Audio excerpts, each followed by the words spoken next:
அவர்களை விட மிக்க நேர்மையாக நடந்திருப்போம் என்று நீங்கள் கூறாதிருக்கும் பொருட்டும் அரபி மொழியில் இந்த வேதத்தை அருளினோம். ஆகவே உங்கள் இறைவனிடமிருந்து மிக்க தெளிவான வசனங்களை உடைய வேதம் உங்களிடம் வந்துவிட்டது. நேரான வழியாகவும் இறைவனுடைய அருளாகவும் இருக்கின்றது. ஆகவே எவன் அல்லாஹ்வுடைய இத்தகைய வசனங்களை பொய்யாக்கி அவற்றிலிருந்து விலகிக் கொள்கிறானோ அவனை விட அக்கிரமக்காரன் யார்? ஐயாவுக்கு விளங்கிக்கிட்டு தான் தலைவருக்கு வார்த்தையில் விலைக்கு சொல்லணுமா? ஏதாவது நான் கடந்து போகணும் அந்த வார்த்தை அங்கே இல்லை. இவரை கேட்குறேன், அவங்க சொல்லப்பட்ட வசனம் விளங்கிக்குதா? நான் கொஞ்சம் விலைக்கு சொல்லிட்டு போட்டுமா? ஆமாம் விளங்குமா? நான் கொஞ்சம் அர்த்தம் சொல்லாமல் வந்து விளங்குமா? அதாவது இதில் சொல்லியிருக்கு, யூதர்களுக்கும் கிறிஸ்தவனுக்கும் முந்தி வேதம் கொடுத்தாங்களாம். இந்த வேதத்தை அரபிக்காரங்களுக்கு விளங்காமல் போயிட்டுன்னா ஒன்றும் தெரியாது, கொஞ்சம் சொல்லுங்க, அப்பதான் வழங்காது. ஆண்டவனே, அந்த யூதனுக்கு கொடுத்த இந்த வேதத்தை அது எங்களுக்கு அப்படி கொடுக்கப்பட்டிருந்தா நாங்களும் இந்த யூதனை விட நல்லவங்களா இருந்திருப்போம். இப்ப எங்களுக்கு கொடுக்காம இருந்தது தப்புன்னு நீ சொல்லக்கூடாதுன்னு சொல்லி முகமது சொல்றாரு.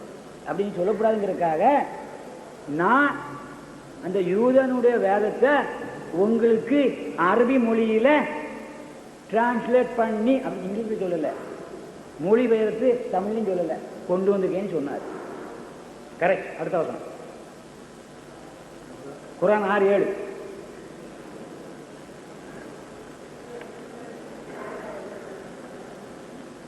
குர்ஆன் 6:7. ஐயா நீங்க முடிஞ்சா கடந்து வாசிங்க, கடந்து வாசிங்க.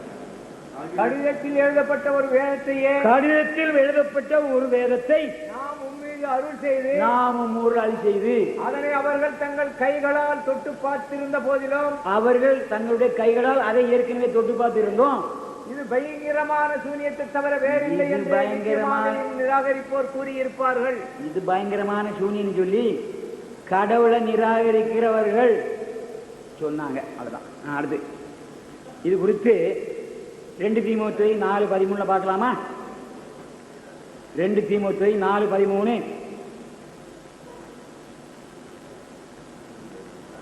என்ன சொல்றீங்க பாருங்க. அதாவது இந்த தோல் சுருள் சொல்லப்பட்டிருக்கு. துரோவா பட்டணத்தில் இருக்கிற, துரோவா பட்டணத்தில் இருந்து காப்பு என்பவன், காப்பு என்பவன சுமாய் வசத்தில் நான் வைத்திருந்த மேலங்கியையும் புஸ்தகங்களையும் விசேஷமாக தோல் சுருள்களை நீ வருகிற போது எடுத்துக்கொண்டு வாடா அப்படின்னு சொன்னாரு. கலாத்தியர் 1:17-18. கலாத்தியர் 1:17-18. எனக்கு முன்னே அப்போஸ்தலர்களிடத்திலே எருசலேமுக்குள்ள போகாம அரபி தேசத்துக்குள்ள புறப்பட்டு போய் மறுபடியும் தமஸ்கு ஊருக்கு, தமிழ்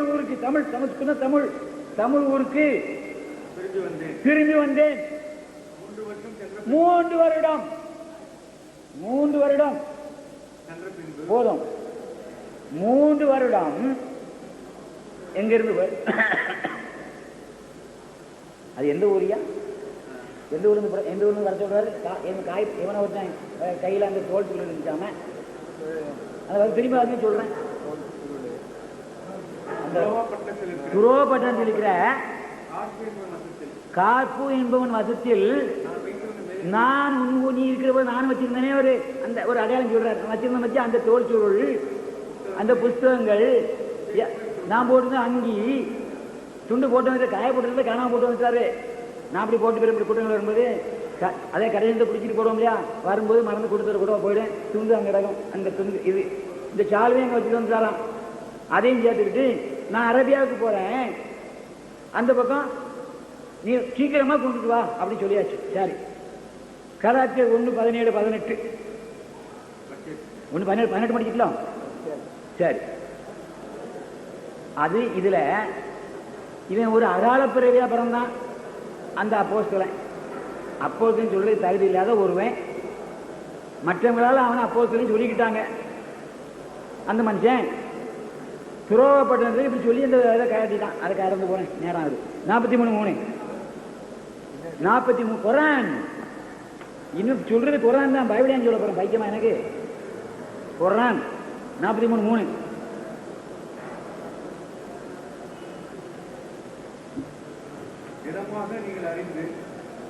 எப்படியா? திடமாகயா?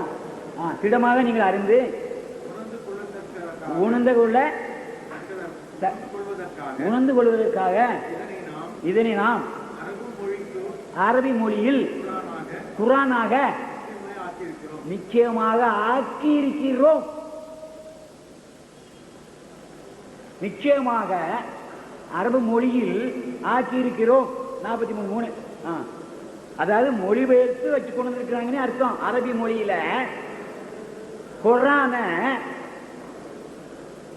அந்த மனுஷன் அங்க கொண்டு கொடுத்த உடனே தோல்சூர்ல இவங்க அது அரபி மொழியாக எந்த ஒரு விதத்துல மாற்றி கற்பித்து போதித்து உபதேசித்து அந்த காவிர்களாகிய அரபிகளை கடவுளண்ட போறதுக்காக நித்திய ஜீவனுக்குள் பிரயோஜிக்கிறதுக்காக முகமது அடியார் தம்முடைய சொந்த பாஷையில தன் சொந்த ஜனங்கள் மேல அன்பு கொண்டு தன்னுடைய நாட்டு மேல் பற்று கொண்டு, ஐயோ என் ஜனங்கள் அநியாயமாக நரகத்தை போய் சாவ போறாங்களே, இந்த யூத ஜாதிக்காரர்கள் அந்த பைபிளை வச்சு ஆண்ட காட்டி எல்லாரும் அக்கிரம அந்த அக்னி கட்டுக்கு சாவானுல ஈசாவை பின்பற்றி ஆவான்னு 356 சொல்லி இருக்குத. குரான் 356 சொல்லி இருக்குத. இந்த சத்தியத்தை அவனுடைய சொல்லி அவங்களாம் அக்கறைக்கு வடிப்பு கொண்டு நித்திய ஜீவன்ல கொண்டு போகலாமா அப்படின்னு சொல்லி மொழிபெயர்த்த அந்த தோல் சுருளை வச்சு அரபியில மொழிபெயர்த்த அந்த தோல் சுருளை கொண்டு உபதேசித்தார். ஆகவே அவர் உபதேசி என்று அழைக்கப்பட்டார். 12:111 12 அதிகாரம் 116 வசனம். கடைகளை வாங்கி சீக்கிரம் போகணும். ஒரு 10 கேள்விக்காக பதில் சொல்ல வேண்டாமா? 100 1000 கேள்வி இருக்கும். 12 அதிகாரம் 116 வசனம்.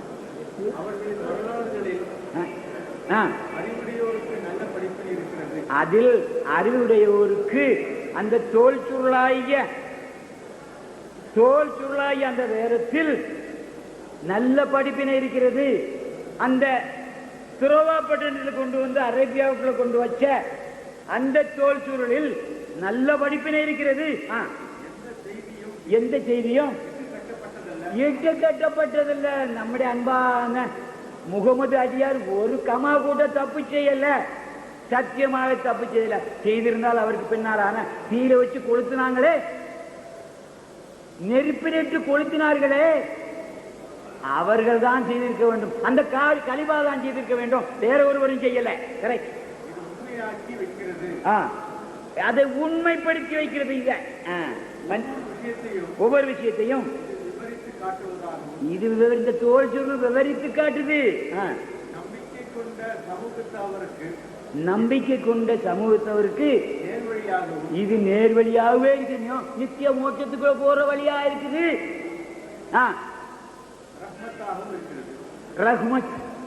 ரஹ்மத்தாக இருக்குது. அதுக்கு அர்த்தம் எனக்கு தெரியாது. அதாவது உயர போறதுக்கு அதுதான் அழகான வேதம். அந்த தோல் சுருளில் கொண்டு வந்து அரபி மொழியில் மொழிபெயர்த்து கொடுத்தார்களே, அந்த மொழிபெயர்ப்பு தோல் சுருளில் இருக்கப்பட்ட வார்த்தை தோல் சுருள் அல்ல. தோல் சுருளில் இருக்கிற வார்த்தை நித்திய ஜீவனுக்குள்ள போறதுக்கு வழிகாட்டுற நல்ல ஒரு பொருளா இருக்குது. அதுக்குள்ள இருக்க கருத்து நம்மளை எல்லாம் நித்திய ஜீவனுக்குள்ள கொண்டு போயிடுறதுக்கு அது நானே சாட்சி. என்ன அதுதான் பைபிளுக்குள்ள ஆழமா போக சொல்லி தம்பியை வச்சு கேள்வி கேட்க வச்சீங்கன்னா நான் அந்த பைபிளுக்குள்ள பூந்து நல்லா விளையாடி நித்திய ஜீவனுக்குள்ள போறதுக்கு 60% தேர்ந்து விட்டேன். முஸ்லீமாக அல்ல, மூமினாகி விட்டேன். கிறிஸ்தவனும் முஸ்லீமும் ஒன்று கேட்டால் அது 3வதாக பிறக்கும். ஒரு கிறிஸ்தவனும் முஸ்லீமும் ஒன்றுபட்டால் 2 பேரும் சேர்ந்து கையோடு கைகோர்த்து கொண்டு மூமினாக மாறுவோம். நான் இப்பொழுது மூமினாக மாறி இருக்கிறேன். நீங்கள்லாம் 50% மார்க் வாங்கியிருக்கீங்க, நான் 60% மார்க் வாங்கிவிட்டேன். அதனால் சொல்லுகிறேன், நீங்கள் கேட்டுக்கொண்டிருக்கிறீர்கள், நானும் பார்த்து கொண்டிருக்கேன் உங்க முகங்களெல்லாம். அடுத்தாப்புல அது முடிஞ்சு போச்சு ஐயா. 43:4. குர்ஆன் 43:4.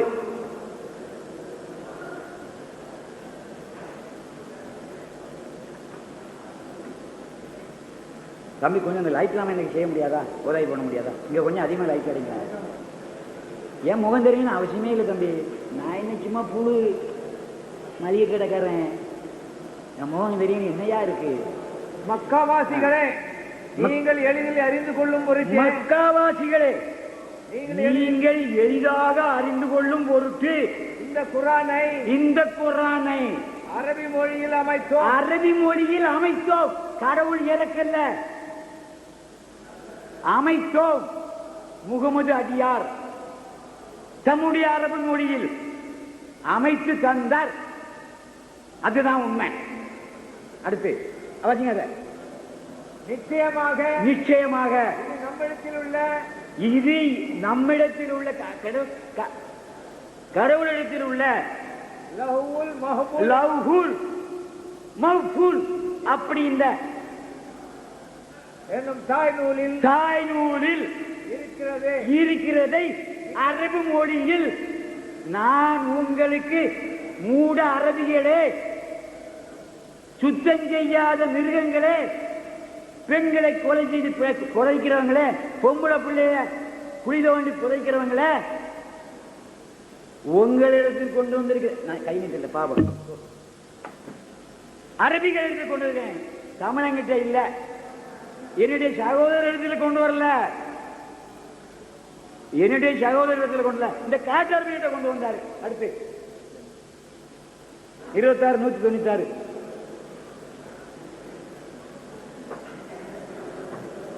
கொஞ்சம் வேகமா வாசிங்கய்யா. அவங்க கேட்ட கேள்விக்கு 4 கேள்விக்கா படிச்சிருந்தா இன்னும் என்ன நினைப்பாங்க?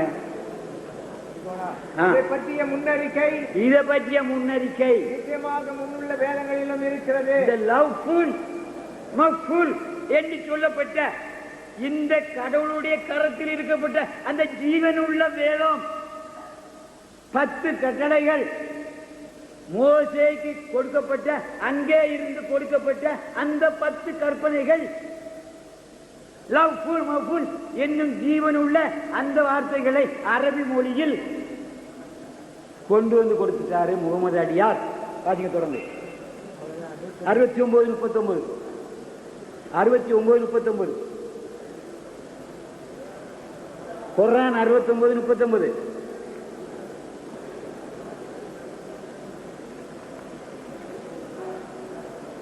நீங்கள் பார்க்காதவைகளின்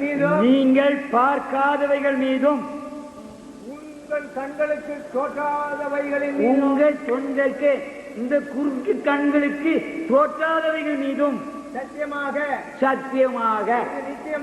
நிச்சயமாக நம்மால் அறிவிக்கப்பட்ட பிரகாரமே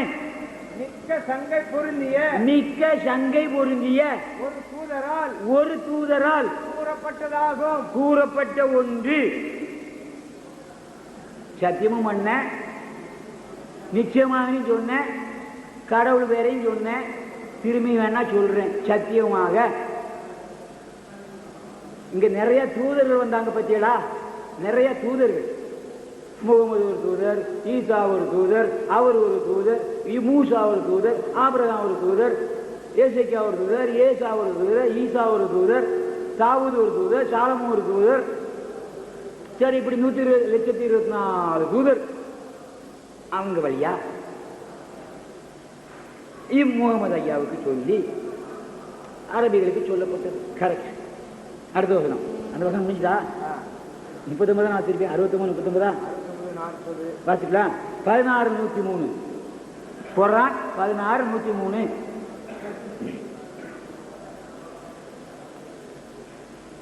குர்ஆன் 16:103. நபியே வேத வசனங்களை ரோம் நாட்டிலிருந்து ரோம நாட்டிலிருந்து வந்திருக்கிற ஒரு கிறிஸ்தவ மனிதனே நிச்சயமாக அவருக்கு கற்றுக் கொடுக்கிறான். இறைவன்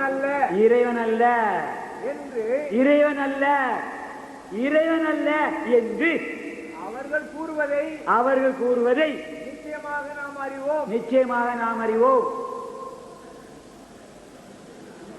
தொடர்ந்து வாதிங்க. அதே முடிக்க எவன் உமக்கு கற்றுக் கொடுப்பதாக இவர்கள் கூறுகிறார்களோ அந்த கிறிஸ்துவனுடைய மொழி அரபி அல்லாத அஜமி இவ்வேதமோ மிக நாகரிகமான அந்த ஆட்சி மொழியில இல்லாம தெளிவாக அரபி மொழியில் நீ கொண்டு வந்து அந்த தோல்சூல் வந்து எடுத்துக்கொண்டு கொடுத்த இந்த பாவி பயல்வ இல்லைன்னு சொல்லி உனக்கு கொடுக்கல, எவனுக்கு கொடுத்தான், அவன் படிச்சான் இவன் படிச்சான்னு சொல்லிட்டு இருக்கிறானோ பாவி பயல்வ. உண்மை அப்படி இல்லை. அப்படித்தான் செய்து கொடுத்தேன், தோல் சொல்ல கொடுத்தேன், அதை கொண்டு வந்து அவன் கொடுத்தான், அவன் படிச்சு வாங்கிட்டு சொன்னான். இதுக்கு முன்னால 1,24 தூதர்களும் அவங்களுடைய ஆட்களும் சொல்லி சொல்லி சொல்லி வந்து அது கடைசியில் வர்க்காங்கிற ஒருவர்கிட்ட போய் அந்த பாதிரியார்கிட்ட போய் அவர்கிட்ட போய் படிச்சுக்கிட்டு வந்துட்டு அல்லது விளங்கிட்டு வந்துட்டு அவர் ஓதி கொடுத்தத திருப்பி நீ அரபி மொழியில ஓதி எங்கள்கிட்ட சொல்றது தப்பப்பா, அப்படி செய்யக்கூடாது. ஆனால் அந்த ஓதுன வசனம்தான் உங்களை நித்திய ஜீவனுக்குள்ள கொண்டு போவதப்பா அப்படின்னு சொல்லி கொடுத்தாரு. ஆனா அவர்கள் நம்பவில்லை. சரி,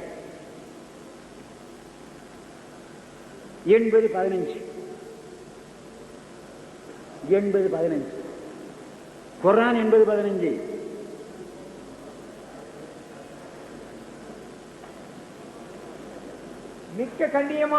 மிக்க கண்ணியமான நல்லோராகிய எழுதுவோர்களின் கைகளினால் லவ்வுல் மவ்பூல் என்னும் மிக்க கண்ணியமான ஏடுகளில் வரையப்பட்ட பரிசுத்தமான இவ்வேதமானது மிக்க மேலான இடத்தில் வைக்கப்பட்டுள்ளது. மிக்க மேலான இடத்தை தலைக்கு மேல பத்திரமா வச்சிருந்தேன்னு சொல்லி ஆண்டவர் சொல்றாரு.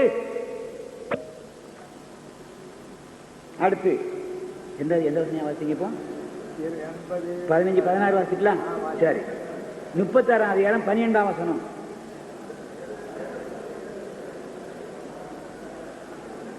36ஆம் அதிகாரம் 12ஆம் வசனம். நிச்சயமாக நாமே மரித்தோரை மறுமையில் உயிர் கொடுத்து எழுப்புவோம். அவர்கள் செய்து அனுப்பியவைகளை அவர்களை விட்டு சென்றவைகளையும் நாம் எழுதுகிறோம். இவை ஒவ்வொன்றையும் ஆமா முந்தி முதல்ல தலைக்கு மேல வச்சுக்கிட்டு இருந்தாரே கடவுளே. அந்த வேதத்தில் உங்க ஒவ்வொருடைய காரியத்தையும் அங்கே எழுதியிருக்கிறாரு. அதுக்கு 2 தூதரை உங்களுக்கு இந்த தோல்ல ஒண்ணு அந்த தோல்ல ஒண்ணு வச்சிருக்கிறாரு. தப்பு செய்தா தப்பு எழுதுவாரு, சரியை செய்தா சரி எழுதுவாரு. விசுவாசித்து இறைவனுடைய குர்ஆன் வேதத்தை விசுவாசித்து கிரியை அதுக்கு ஈக்குவலாக செய்து பண்பட்டு சாண்டோனாக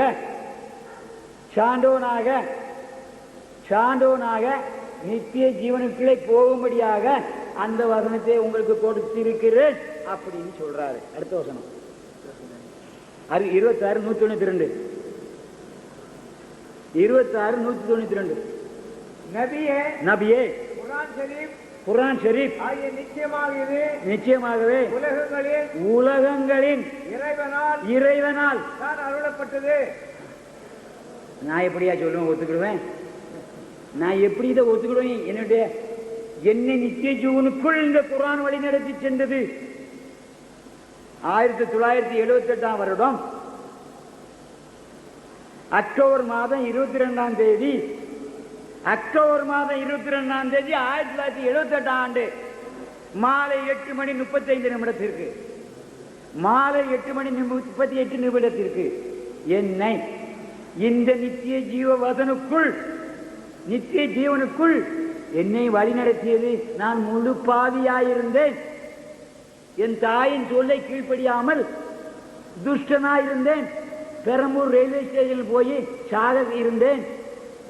இந்த துணி படவட்டம்மன் தெருவில் செல்லும் போது அந்த தானாசி திரும்பும் படவட்டு கோயில் மெட்ராஸில் இருக்கவங்களுக்கு தெரியும். புரசவாக்கத்தில் என் தம்பி வந்திருக்கிறாரு.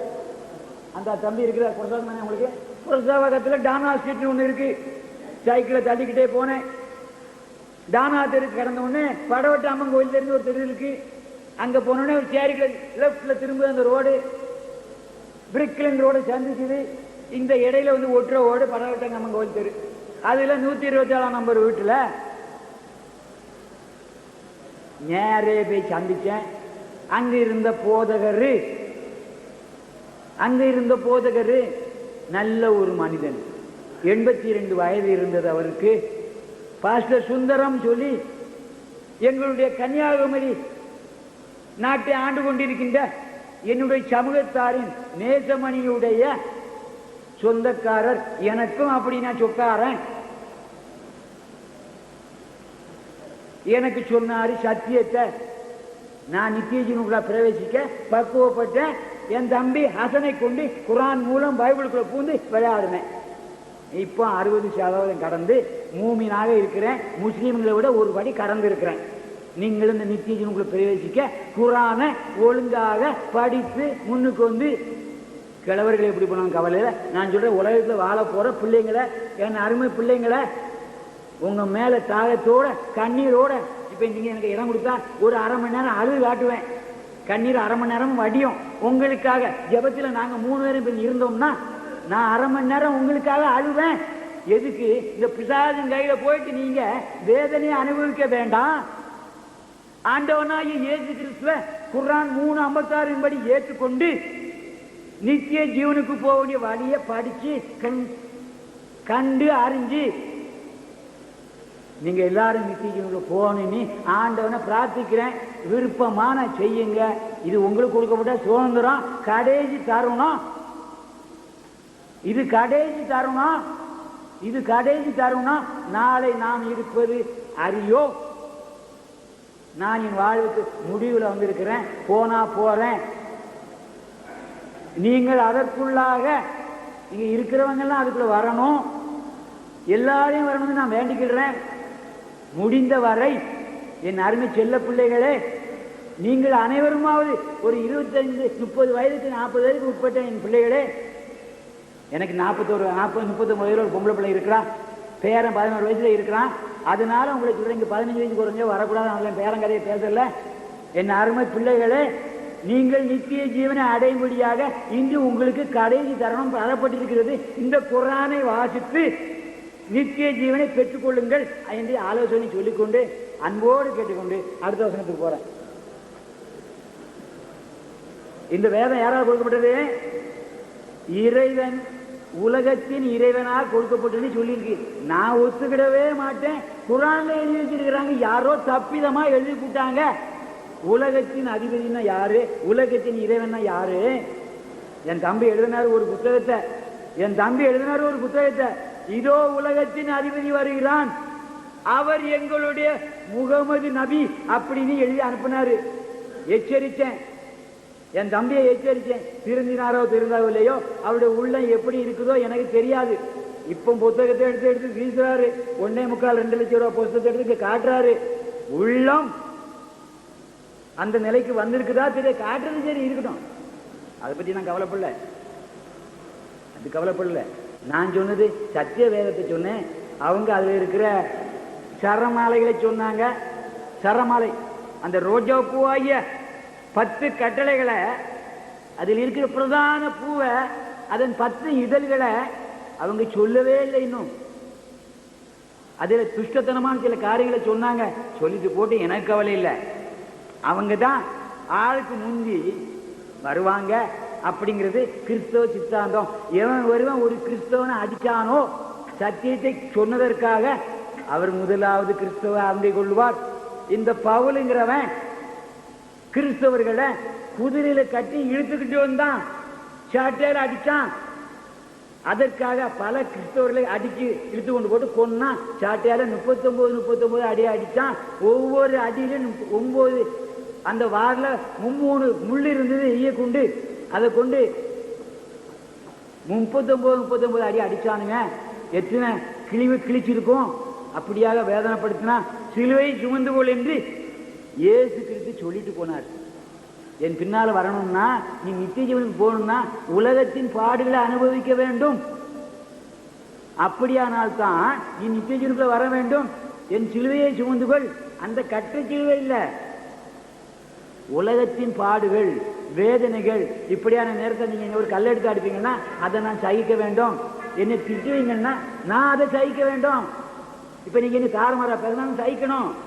தம்பி என்னென்னத்தையோ சொல்லி திட்டுறாரு, அவர் நினைக்கிறாரு என்னை திட்டி விட்டுன்னு நினைக்கிறாரு. அந்த வசனத்தை கொண்டு எனக்கு என்ன கேடு, தாவிது அசிங்கமா நடந்தா எனக்கு என்ன கெட்டு போச்சு, அவன் பாடு, அவனுக்கு ஆண்டவனுக்குள்ள பாடு. அவன் கொண்டாடி எவன் கூடிய போனா எனக்கு என்ன பாடு, அது அவன் பாடு. லோத்து மோதா எவன் கூடிய போனா எனக்கு என்ன, என் பாடு நாளோ நீ என் ஆத்மாவுக்கு நான் தானே பொறுப்பு. லோத்து நான் கொண்டாடி நான் பிள்ளை எங்கேயா போனா எவன் கூடிய போனா எனக்கு என்ன இல்லை, எனக்கு என்னன்னு கேட்டேன். இப்ப நீங்க முன்னாள் இருக்கீங்க, நாம எல்லாரும் மோட்சத்துக்கு போறோம். அடுத்த வீட்டுக்காரன் நரகத்துக்கு போனா நமக்கு என்னையா கேடு. அவனவன் ஆத்மாவுக்கு என்ன சொல்லிட்டு போறான், அவன் ஆத்மாவுக்கு அவனவனே பொறுப்பு. உன் ஆத்மாவை ரட்சிக்கப்பட நீ மோட்சத்துக்கு போறதுக்கு நீ தான் பொறுப்பு. நீ தான் வருத்தப்படாதீங்க, யாரையும் நான் நீனு சொல்லல, சொல்லவும் முடியும். எனக்கு வயது இருக்கு, கொஞ்சம் பெரியவங்க இருக்கிறாங்க. ஆனா அந்த வார்த்தையில பொருள் நீ தான் சொல்ல வேண்டியது இருக்கு. நீ தான் நீங்காத ஒரு வார்த்தை. ஒரே ஆழ்வே தனிப்பட்ட முறையில உன்னுடைய ஆத்மான்னு சொன்னதான் உங்களோட பொறுக்கும். நீங்க என்ன சொன்ன அதையா பக்கத்தில் இருக்க இவருக்கா இருக்கும் நினைச்சிடக்கூடாது. நீங்க இதுக்கு ஏன் காரணம் அப்படி சொல்றேன்னா, உங்களில் உங்களுடைய பேரை சொல்லுங்க. எங்க பேரை எனக்கு ஒன்றும் தெரியாது, நான் சும்மா சொல்றேன். உங்களோட பேரை சொல்லுங்க. நீ நான் சொல்லும் போது நீங்க உங்களே நினைச்சுங்க.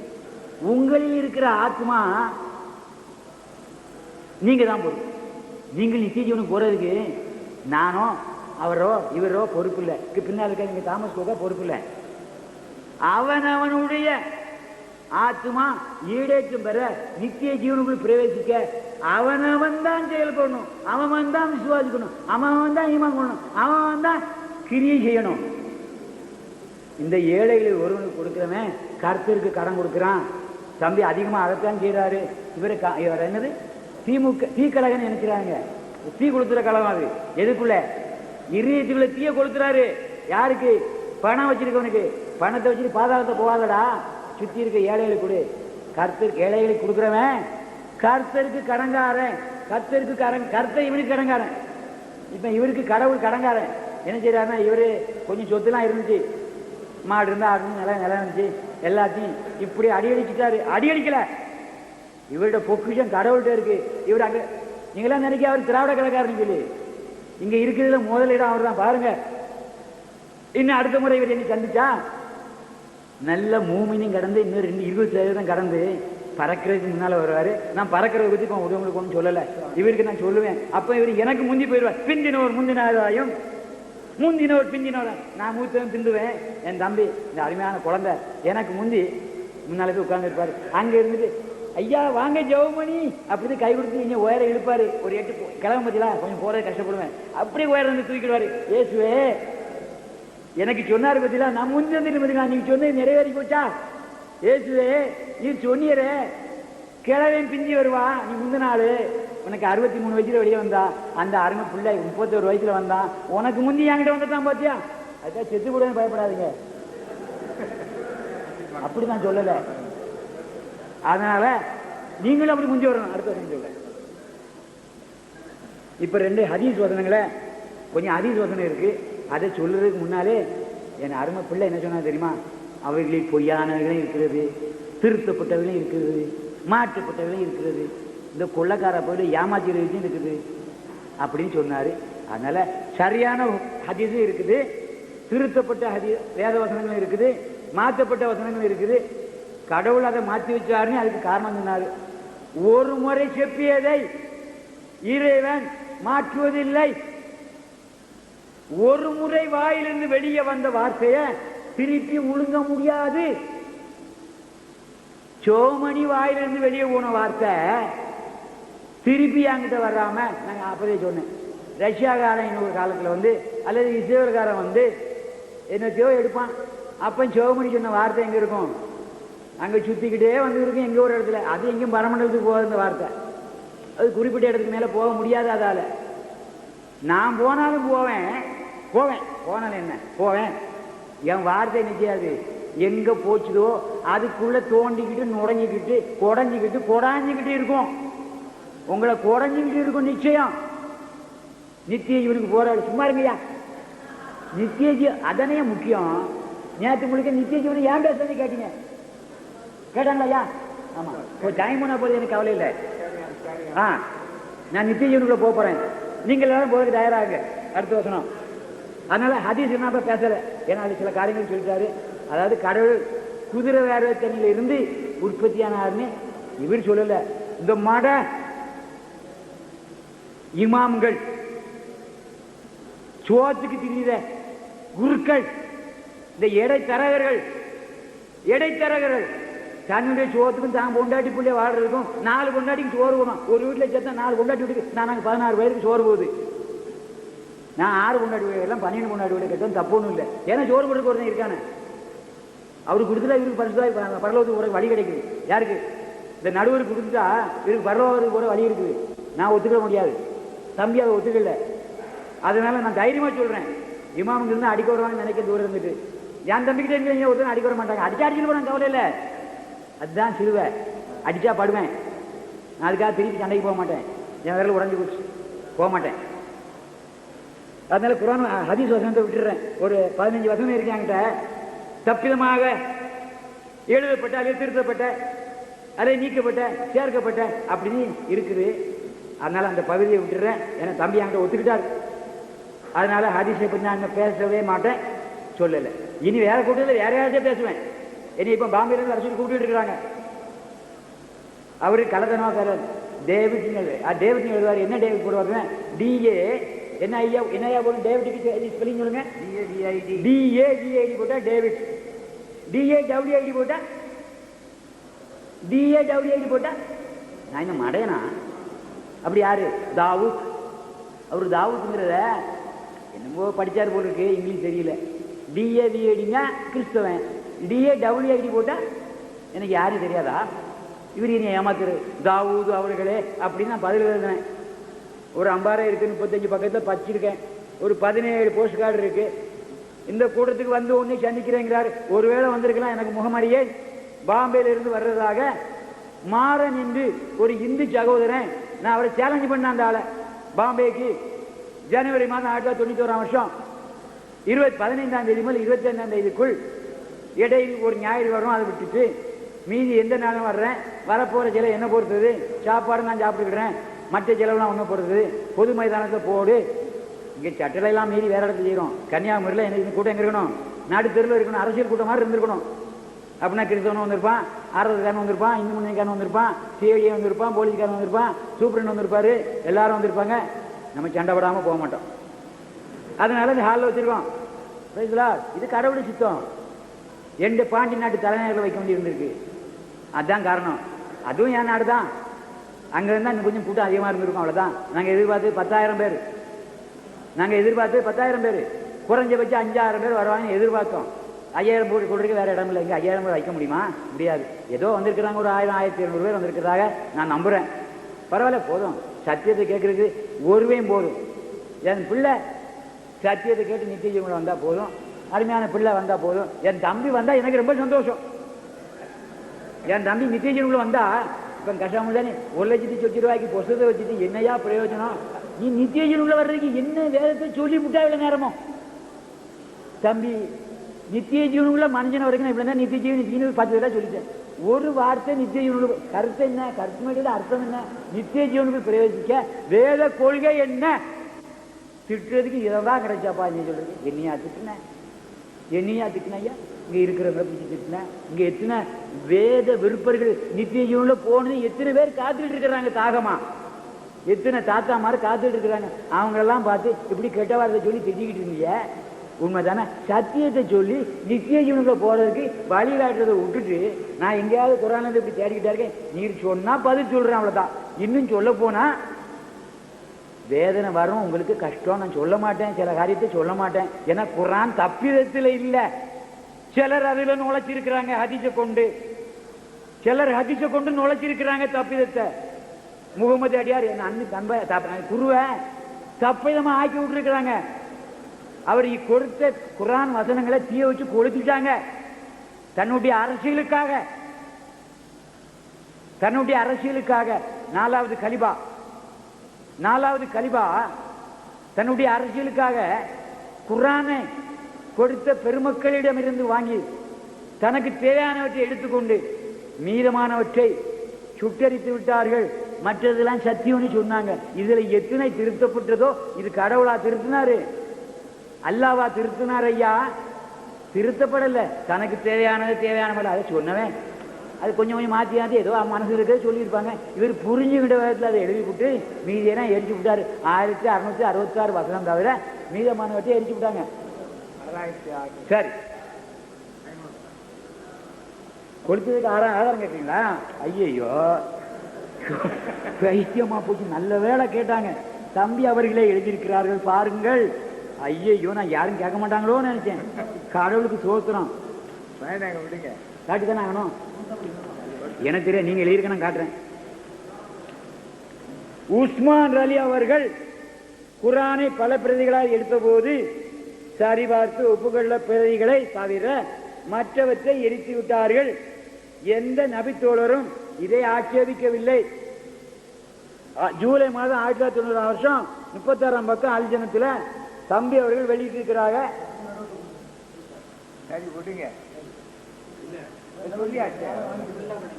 அது அவங்க காப்பி இருக்கு, நான் கொடுக்கணும். அவங்க பத்திரிக்கை தானே, இந்த பத்திரிக்கை தானே. ஐயா ஏன் உங்கள்கிட்ட காப்பியில் என்கிட்ட பிடிக்கணும் பண்ணீங்க? அதை திருப்பி நான் எப்படி ஆதாரப்படுத்துவேன்? பாதையா உங்ககிட்ட இல்லையா? இந்த சொல்றேன் இல்லையா, எந்த வருஷம் போட்டுக்கலாம் பாருங்க. இந்த வளமரம் முடிக்க அந்த புக்கில் தான். ஆகஸ்ட் மாதம் 1990, முகர்ரம் 1411. நீங்க உங்களை யாராவது பார்க்கணும் பார்த்து விடுங்க. அல்ஜன்னத். ரைட். அடுத்தாப்புல அப்ப ஹதீஸ்லாம் விட்டேன். இருக்குத. சரி, 27:30 படிங்கய்யா. 27:30. நீ எத்தனை நிமிஷம் இருக்கியா?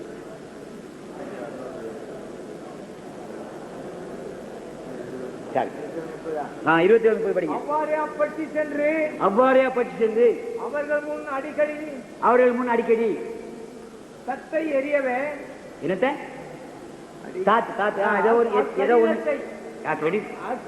கடிதத்தை எரியவே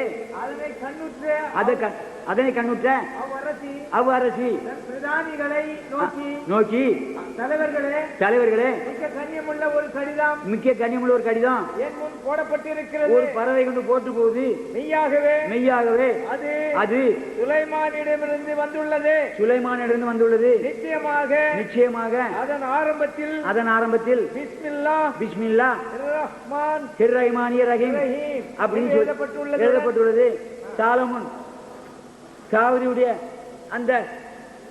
அந்த புறத்தில் பிறந்த ஒரு மகன் இருந்தாலே, தாவீதுடைய சாலமோன்ங்கிற மகன், அந்த பரிசுத்தவான், சபைக்கு உட்பட முடியாத அந்த மனிதன் இப்படி ஒரு வேதத்தை கொடுத்தான். அதை எழுதி குர்ஆன்ல வச்சுட்டாங்க அப்படின்னு சொல்லி இருக்குது. அடுத்தாப்புல பாருங்க, 31:12-19 குர்ஆன் 31:12-19. அதாவது கொஞ்சம் நீட்டமாக மடம் பண்ணி வாசிங்கய்யா. ஆமா, 10 நிமிஷம் கூட தேராது போயிருக்கு. குர்ஆன் 31:12-19. நிச்சயமாக நாம் லுக்மானுக்கு ஞானத்தை கொடுத்தோம். நீர் அல்லாஹ்வுக்கு நன்றி செலுத்தும். அது கரெக்ட். ஏனென்றால் எவன் கடவுளுக்கு நன்றி செலுத்துகிறானோ அவன் தன் நன்மைக்காகவே நன்றி செலுத்துகிறான். எதுக்கு நித்திய ஜீவனுக்குள்ள போறதுக்கு? எவன் அவனை நிராகரிக்கின்றான், எவன் அவனை கடவுளை நிராகரிக்கிறானோ அவன் தனக்கு தீங்கை தேடிக் கொள்கிறான். அதனால் அல்லாஹ்வுக்கு ஒன்றும் நஷ்டமில்லை. ஒன்னும் நட்டம் இல்லப்பா. நீ நித்திய ஜீவனுக்குள்ள போனாலும் நட்டம் இல்லை, நீ நரகத்துக்குள்ள போனாலும் நட்டம் இல்லை. ஆனால் நித்திய ஜீவனுக்குள்ள போனா உனக்கு நல்லது. அங்க போனா நெருப்புல எடுத்து சாகணும். இங்க இருந்தா உல்லாசமா பல மனைவிகளோட கண்ணழைகளோட அங்கே வாழலாம். அடுத்து வாசிங்க.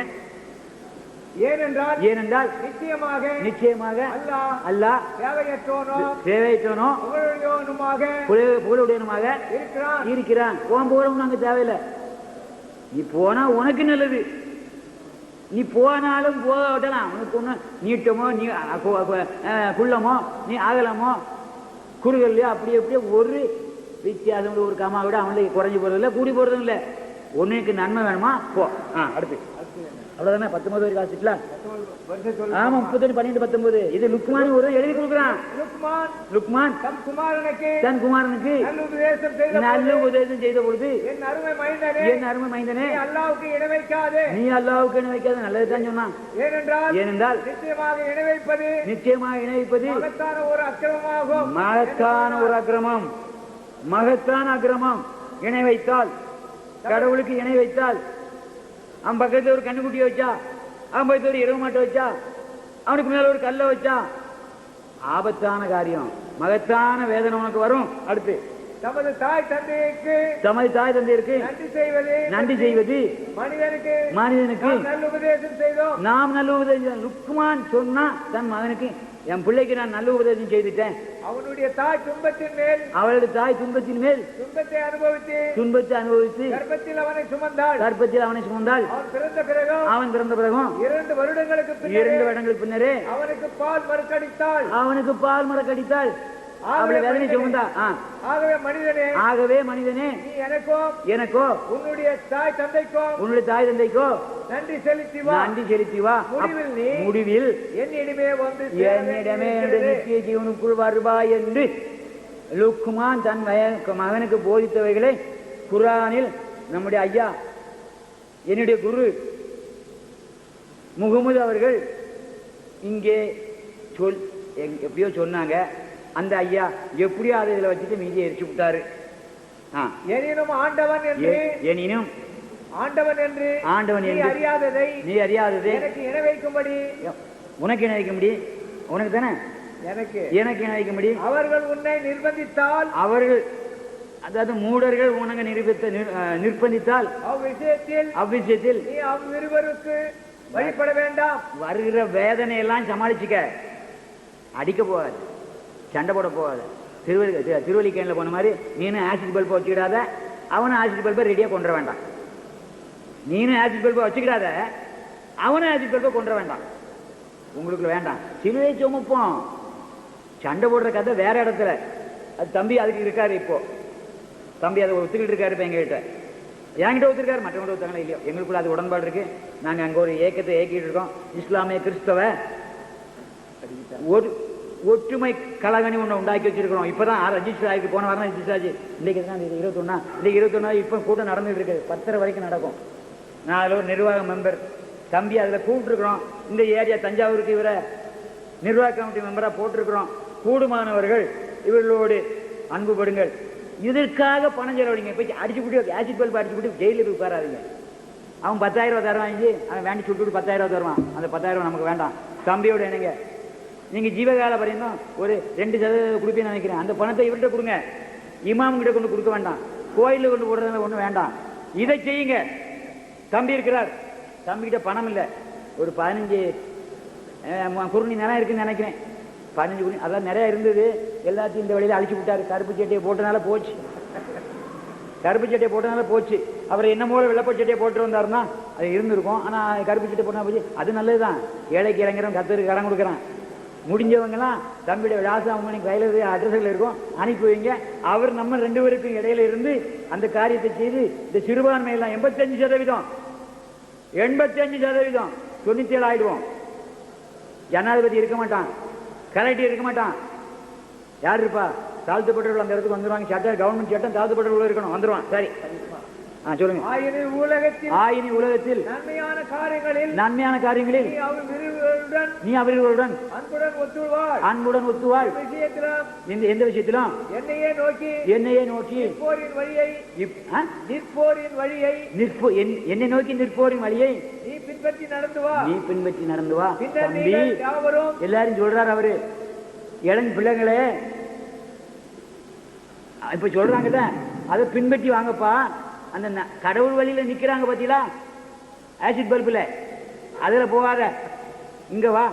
அவன் அடிச்சா என்னத்தை அடிக்கலாம், நீ அடிச்சிருக்கலாம், அவன் அடிக்கலாம், எவரும் அடிச்சான் மக்களுக்கு கவலை இல்லை. நான் சொல்ல முடியாது, எனக்கு தெரியாது, யார் முந்தி அடிச்சான்னு தெரியாது. சரி, நாம அவங்க முந்தி எச்சரிக்கை செஞ்சாங்க 2 பேரும். அந்த 2 பேரும் தப்பு, செத்து போனாங்க. பாவம், நாம தான் செத்தோம். அடுத்து நீங்கள் யாவரும் என்னிடமே வந்து சேர வேண்டியது இருக்கிறது. என்னிடலாம் சேரணும். நீங்கள் செய்து கொண்டிருந்தவைகளை பற்றி நீங்க செய்து கொண்டுள்ள பற்றி சமயம் நான் உங்களுக்கு அறிவுறுத்துவேன். அது சமயம் நான் உங்களுக்கு அறிவுறுத்துவேன். பின்னும் லூக்மான் தம் மைந்தனை நோக்கி தன் அருமை மைந்தனே, என் அருமை மைந்தனே, நன்மையோ தீமையோ அது கடுவடுவா அது ஒரு நன்மையோ தீமை கடுகளவு. கடுகு பற்றி சொன்னாங்க இல்லையா? கடுகுன்னா செத்தோல இருக்கும் பார்த்தீங்களா? செத்தோல ஒரு ஃபுல் ஸ்டாப் அப்படி தண்டி இருக்கும். அதுக்குள்ள சரி எள்ளு எடுத்துக்கிறோம் என் தம்பி, அப்பதான் அவருக்கு வழங்கும். எள்ளு வச்சிருக்கிறாரு வியாபாரி, என்ன வியாபாரி. எள்ளுக்குள்ள என்ன இருக்கும்? தோல் இருக்கும். அதுக்குள்ள கொஞ்சம் சதை இருக்கும். நசுக்குன்னா அவரு எள்ளு அப்படி எடுத்து வச்சு பார்த்துட்டு இப்படி பார்ப்பாரு. அண்ணன் இது எத்தனை கிலோ போட்டா இத்தனை கிலோ எண்ணெய் வரும். எள்ளுல எடுத்து வச்சுக்கிட்டு கடலை பயிர் எடுத்து வச்சு இப்படி காட்டுவார். அண்ணன் இதுல என்கிட்ட சொல்லுவாரு, இப்படி வச்சுட்டு பார்த்துட்டு இதுல இத்தனைக்கு என்ன இருக்கும், இவ்வளவு கடலை மிச்சம் புண்ணாக்கு வரும். புண்ணாக்குல தான் எங்களுக்கு லாபம் வரும், எள்ளுல நட்டம் வரும். அதுக்குள்ள என்ன இருக்கு? தோல், சதை, உள்ளுக்குள்ள என்ன இருக்கு? எண்ணெய். 3 பொருள் இருக்குங்கிறத அறிஞ்சு இத்தனை சொட்டு என்ன இருக்குன்னு ஒரு எள்ளுல இவ்வளவு என்ன இருக்குன்னு அவருக்கு தெரியும் துல்லியமா. அதுக்கு அர்த்தம் எழுதுனவன் என்னத்தையோ எழுதுனா அதனுடைய அடிப்படை கருத்து என்னன்னா, சின்ன ஒண்ணுக்குள்ள உயிர் இருக்கு. அது முளைக்க வச்சா என்ன செய்யும்? முளைக்கும். அதுல உயிர் இருக்கு, அது முழுமையா இருக்குதுன்னு தான் அங்க சொல்லி இருக்க ஒழிய வேற ஒன்று தப்பிதமா கருத்து எடுத்துக்கிறோம்னா அந்த கடுங்கிற விஷயத்துக்குள்ள அதுக்குள்ள உயிர் இருக்கு. முளைக்க வச்சா 3 முளைச்சிரும். அப்போ பச்சை தெரியும். அந்த பச்சை எங்கிருந்து வந்துச்சு அப்படின்னு அவங்களுக்கு பதில் சொல்லுங்க. போதும். அடுத்து என் அருமை மைந்தனே, அது கடைசி வந்து வாத்து முடிச்சுங்கய்யா. போதும். சரி, கடைசி வந்து வாத்து ஒண்ணு கருத்து சொல்லி. எவன் தன்னுடைய முகத்தை முற்றிலும் அல்லாஹ்வின் பால் திருப்பி நன்மையை செய்து கொண்டிருக்கின்றானோ, அவனை விசுவாசித்து நன்மையும் செய்யறியோ, அவன் நிச்சயமாக நித்திய ஜீவனுக்கு வர முடிச்சு மூடுங்க. போதும். இப்போ சொல்றேன் கருத்து. ஆதியாகமும் நோவா காலத்தை பற்றி சொன்னீங்களா? என்ன வசனம்? 6ஆம் அதிகாரம். ஆதியாகமும் 6ஆம் அதிகாரத்தில் ஒரு காரியத்தை சொன்னாரு. மனுஷன் இருப்பது 120 வருஷம்.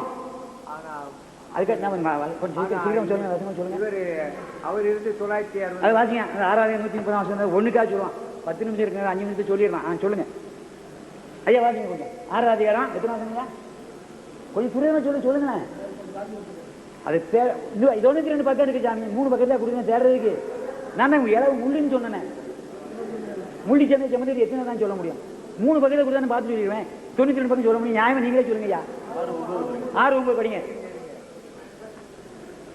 6 அடுத்து அதுக்கு எதிர் வசனம் என்னன்னு சொல்லிடுங்க. இப்ப சொல்லுங்க. நான் உடனே பார்த்து எழுதுறேன். அல்ல நீங்க எடுத்து பைபிள் தம்பி எடுமவே எடுத்து எதிர் வசனத்தை சொல்லும். தம்பி அண்ணன் வாசிங்க. ஐயா வாசிங்க. அப்படி கர்த்தர் என் ஆவி என்னைக்கும் மனுஷனோட சண்டை போடாது. அற்ப பெரும் புழு, மாமிசம், எச்சி, பிண்டம், ஒண்ணுக்கு உதவாத பேணம், நார்வா நாளைக்கு. கரெக்ட் சொல்லுங்க. இந்த பய இருக்க போறது நாட்கள் 120 வருஷம். 120 வருஷம் வாழ்வான். 80 வருஷம் சொன்னான். அதாவது மூசா 120 வருஷம் வாழ்ந்தாரு. ஒரு கதை வருது. எத்தனை வருஷம் வாழ்ந்து அதை பற்றி சரியா தெரியாது எனக்கு. அதை பற்றி கரவில்லை. அடுத்த எதிர் வருஷம் சொல்லுங்க. இல்லைன்னு வாசிங்க. படி என்ன குறை சொல்லக்கூடாது. டைம்குள்ளே சொல்லிட்டு போகணும். ஒரு கதையாக சொல்லிட்டு போறேன்.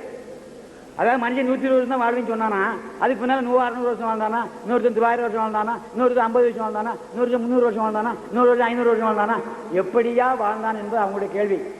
அதுதானா ஐயா? அதுதானா? இதுக்கு வந்துட்டு இப்ப நான் அதுக்கு சொல்றதுக்கு ஒரு 5 நிமிஷம் கூட போயிட்டா விட்டுருவீங்களா? இன்னொரு 5 நிமிஷம் எக்ஸ்ட்ரா கொடுத்தா சரி. 2000 இங்கே வச்சேன்.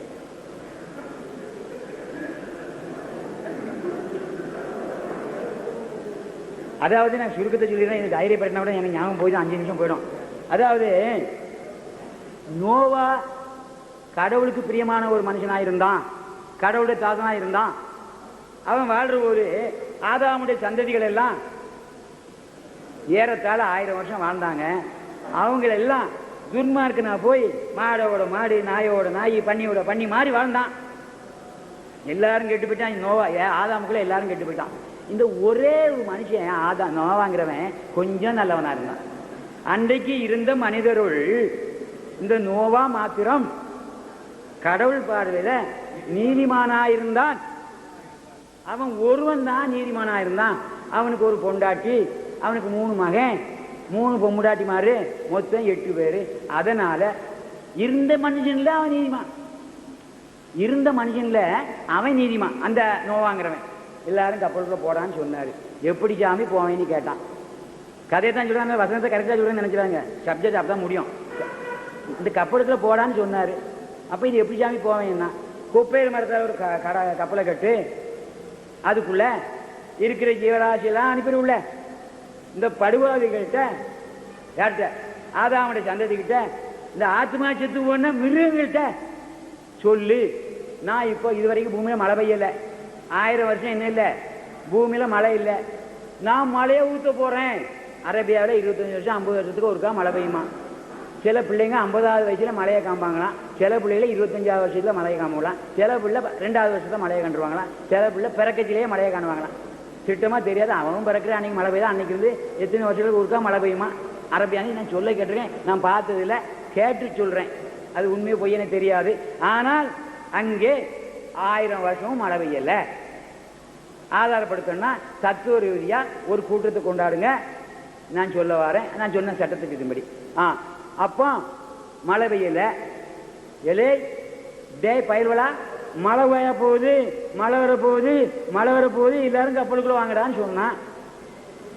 என்னடா கேரட்டு பைய, 300 வருஷம் வயசாச்சு, இவன் வந்துக்கிட்டு மழை வரப்போகுது மழை வரப்போகுதுன்னா அதனடா மழை, அதனடா மழை. எல்லாரும் புல்லு பூண்டை தின்னுட்டு இருக்கான், தன்னால பனியில உண்டாகிற பொருட்களை சாப்பிட்டுக்கிட்டு இருக்கான். இதனடா மழைன்னு சொல்றான்.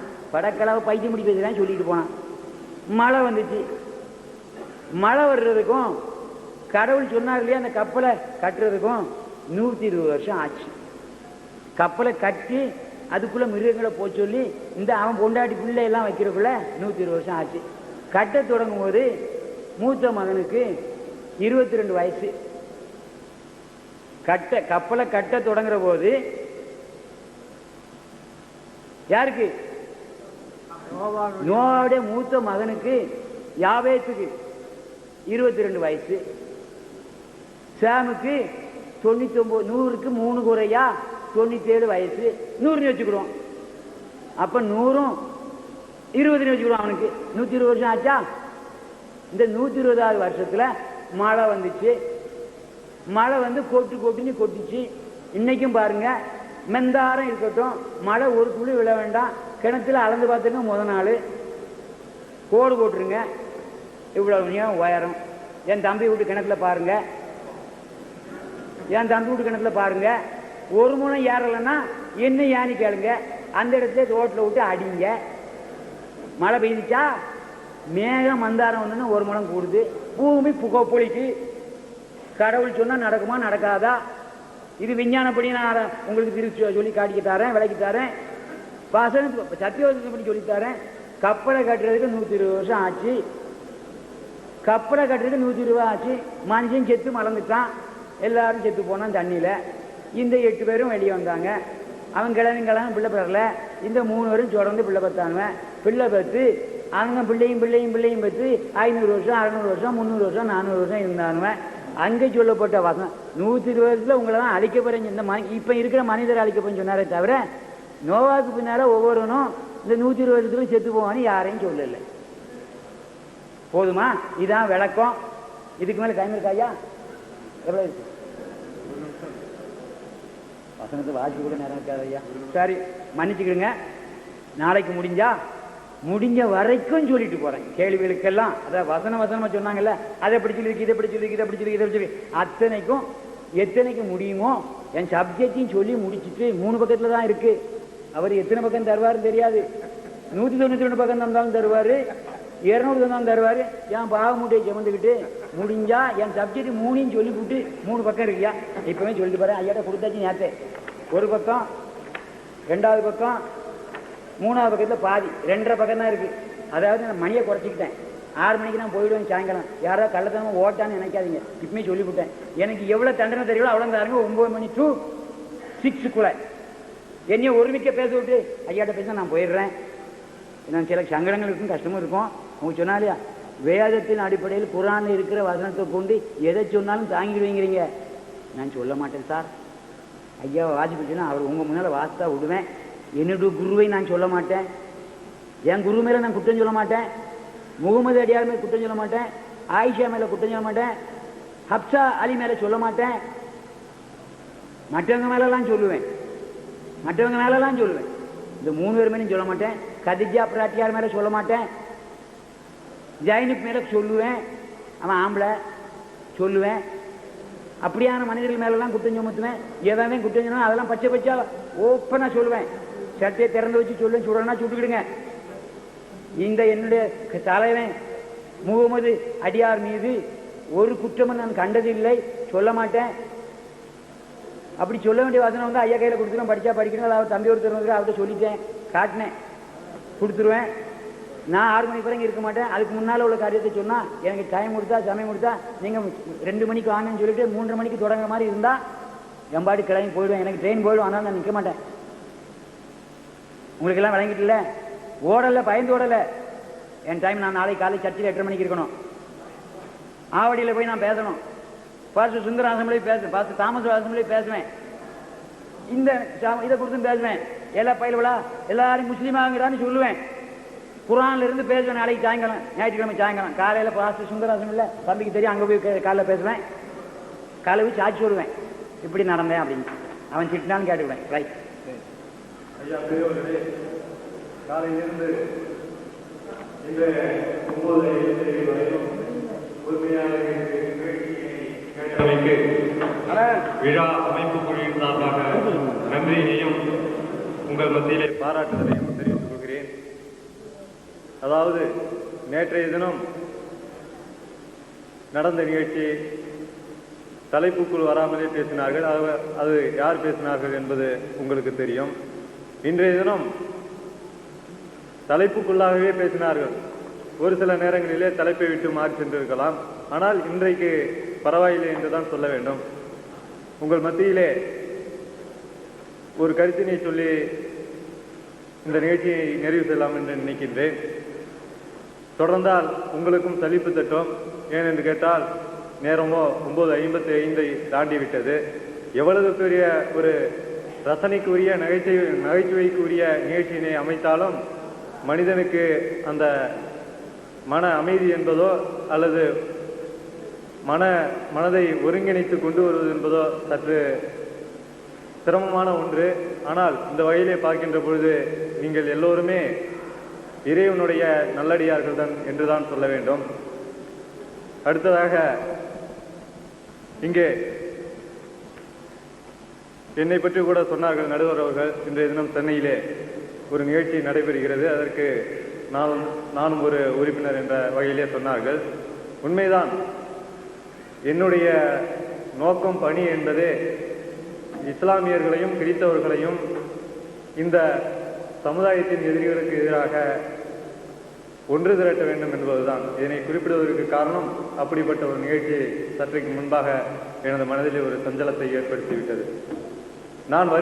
நேற்று கூட சொன்னேன், நான் வருகின்ற பொழுதே என்னை சார்ந்தவர்கள் சுட்டிக்காட்டினார்கள், இது நமக்கு தேவையில்லாத ஒன்று என்று கூட சொன்னார்கள். சுருக்கமாக முடித்துக் கொள்கிறேன்.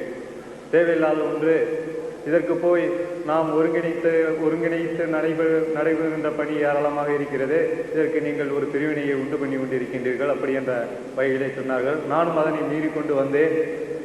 இருந்தாலும் அப்படிப்பட்ட நான் என்ன நினைக்கின்றோனோ, இல்லை என்னை சார்ந்தவர்கள் என்னை கருதுகின்றார்களோ அந்த பணியினை நீங்களும் அமைதியாக செய்ய வேண்டும். அதாவது இங்கே ஒரு பெரிய அரசியல் கூட்டமோ அல்லது மற்ற பொது நிகழ்ச்சியோ நடைபெறவில்லை. அதாவது பட்டிமன்றம் வைப்பதற்கு ஊட்டியிலே ஒரு பெண் படிக்கின்றார். உனக்கு 60 வயதிலே ஒரு 3வது 4வது கல்யாணமா 18 வயசு குமாரியை, அப்படி என்றாலாம் நாம் விவாதிக்க இது தயாராக இல்லை. அப்படி பேசினால் ஒரு நகைச்சுவையாக இருக்கும், கேட்டுக்கொண்டும் இருப்பீர்கள். ஆனால் நாம் உண்மையான மார்க்கவாதிகள், இறைவனுடைய நல்லடியார்கள். அப்படி என்றுதான் நீங்களும் நினைத்துக் கொண்டு இங்கே வந்திருக்கின்றீர்கள். அந்த நினைவினை என்னுடைய நினைவோடும் சேர்த்து நீங்கள் கடைபிடிக்க வேண்டும்.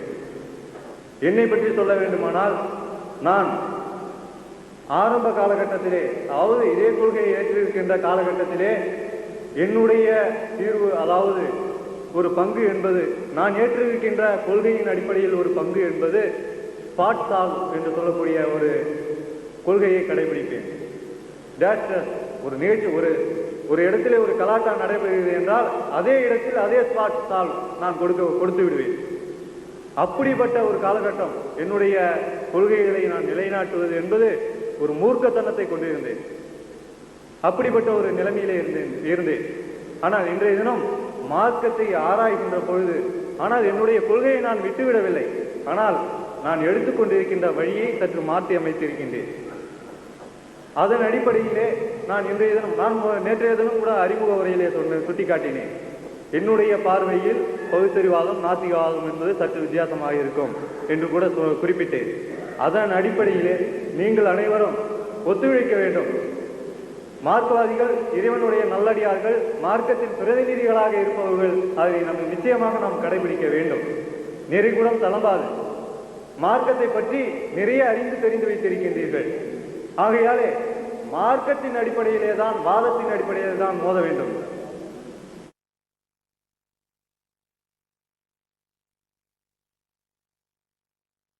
மூன் பப்ளிகேஷன்ஸ் வெளியீடுகள்.